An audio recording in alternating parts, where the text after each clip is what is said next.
लोग आशा करता हूँ कि अच्छे ही होंगे। आइए दोस्तों, आज हम लोग रहीम दास के दोहे के अंतर्गत अगला दोहा पढ़ेंगे जो कक्षा 9 के सिलेबस में संकलित है। तो चलिए दोस्तों, देर ना करते हुए इन दोहों का अध्ययन कर लेते हैं। देखिए, इस प्रकार से है। दीन सबन को लखत है, दीन ही लखे न कोय, जो रहीम दीन ही लखे, दीन बंधु सम होए। प्रीतम छवि नैनन बसी, पर छवि कहाँ समाए। भरी सराय रहीम लखी, पथिक आप फिर जाए। रहीमन धागा प्रेम का, मत तोरो चटकाए। टूटे पे फिर ना जुरे, जुरे गांठ पर जाए। रहीमा जुरे गांठ पर जाए। कदली सीप भुजंग मुख, स्वाति एक गुण तीन। जैसी संगति बैठिए, तै सोई फल दीन। आइए दोस्तों, अब इसमें कुछ कठिन शब्द हैं इन दोहों में, उसका अर्थ देखते हैं, फिर हम लोग एक एक दोहे की व्याख्या देखेंगे।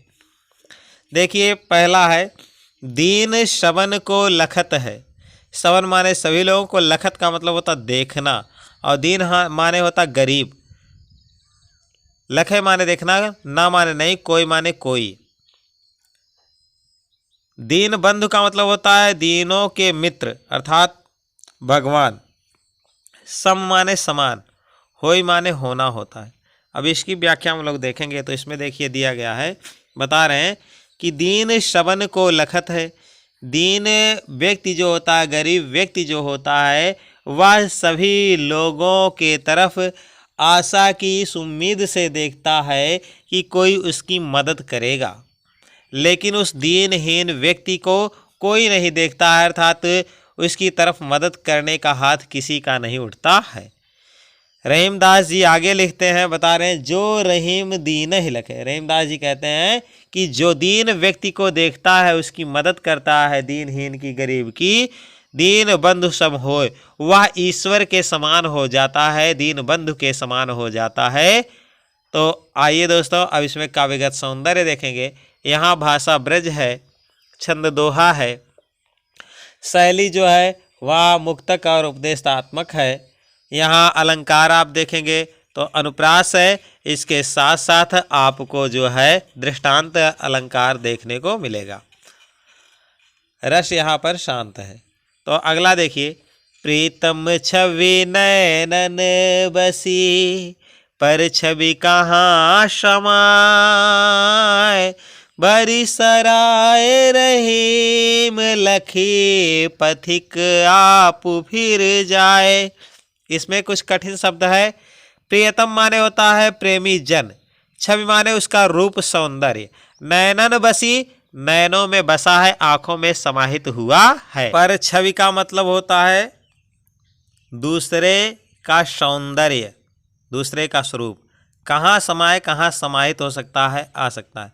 भरी सराय, सराय माने होता मुसाफिरों को, यात्रियों को रहने का स्थान। लख माने देखकर, पथिक माने राही, आप माने स्वयं ही, फिर जाए माने लौट जाता है। तो अब इसकी व्याख्या हम लोग देखते हैं। रहीमदास जी कहते हैं कि प्रीतम छवि नयनन बसी, पर छवि कहाँ समाए। बता रहे हैं कि कोई व्यक्ति ऐसा है जिसकी आँखों में, रहीमदास जी कहते हैं कि मेरे इष्ट देव भगवान श्री कृष्ण की छवि जो है वो मेरे प्रियतम जैसे, उनकी छवि मेरे आँखों में बसी हुई है। मेरी आँखों में किसी दूसरे का रूप सौंदर्य समाहित नहीं हो सकता है। ठीक उसी प्रकार से समाहित नहीं हो सकता जैसे कोई मुसाफिर कहीं यात्रा पे जा रहा हो, भरी सराय रहीम लख पथिक आप फिर जाए, और वह मुसाफिर किसी सराय में रात्रि के समय में रुकना चाहे, मुसाफिरों के रुकने के लिए जो स्थान होता है वहाँ रुकना चाहे, लेकिन जब वह अंदर प्रवेश करे तो देखे कि पूरी सराय यात्रियों से भरी हुई है, तो वह मुसाफिर स्वयं लौट कर वापस चला जाता है। वैसे ही मेरी आंखों में मेरे प्रियतम भगवान के अतिरिक्त, श्री कृष्ण के अतिरिक्त किसी दूसरे की छवि समाहित नहीं हो सकती है। यहाँ भी छंद दोहा है, भाषा ब्रज है, शैली मुक्तक और उपदेशात्मक है। अलंकार यहाँ जो है श्रृंगार है, और यहाँ पर रस यहाँ पर श्रृंगार है, अलंकार यहाँ पर जो है दृष्टांत है। तो चलिए अगला देखते हैं। रहीमन धागा प्रेम का मत तोड़ो चटकाए, टूटे पे फिर ना जुरे जुरे गांठ पड़ जाए।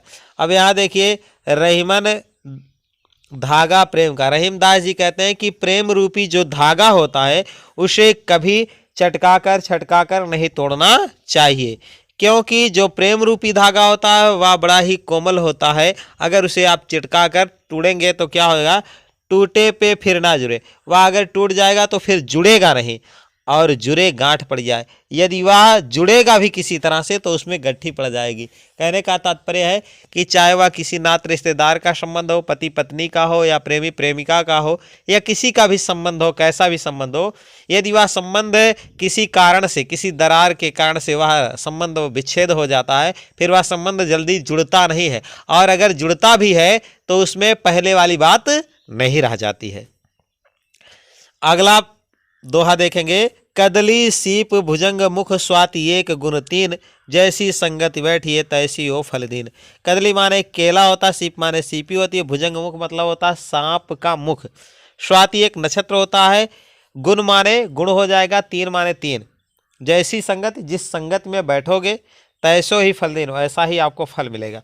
तो इसमें बता रहे हैं, वर्णन करते हुए कह रहे हैं कि स्वाति, ऐसी मान्यता है साहित्य में, ऐसा लिखा गया है कि स्वाति नक्षत्र की बूंद यदि केले में पड़ती है तो वह कपूर बन जाती है, सांप के मुख में जाती है तो वह जहर बन जाती है, और सीपी के मुख में जाती है तो वह मोती बन जाती है। ठीक उसी प्रकार से मनुष्य की संगति, मनुष्य जैसी संगति में रहेगा, यदि वह अच्छी संगति में रहेगा तो उसका परिणाम अच्छा होगा, यदि वह बुरी संगति में रहेगा तो उसका परिणाम बुरा ही होगा। इसीलिए यहाँ संगत के महत्व पर प्रकाश डाला गया है। तो यहाँ भी दोहा छंद है, ब्रज भाषा है, शैली मुक्तक और उपदेशात्मक है, दृष्टांत अलंकार है, शांत रस है, माधुर्य और प्रसाद गुण है। ये सारी चीज़ें प्रत्येक छंद में है दोस्तों।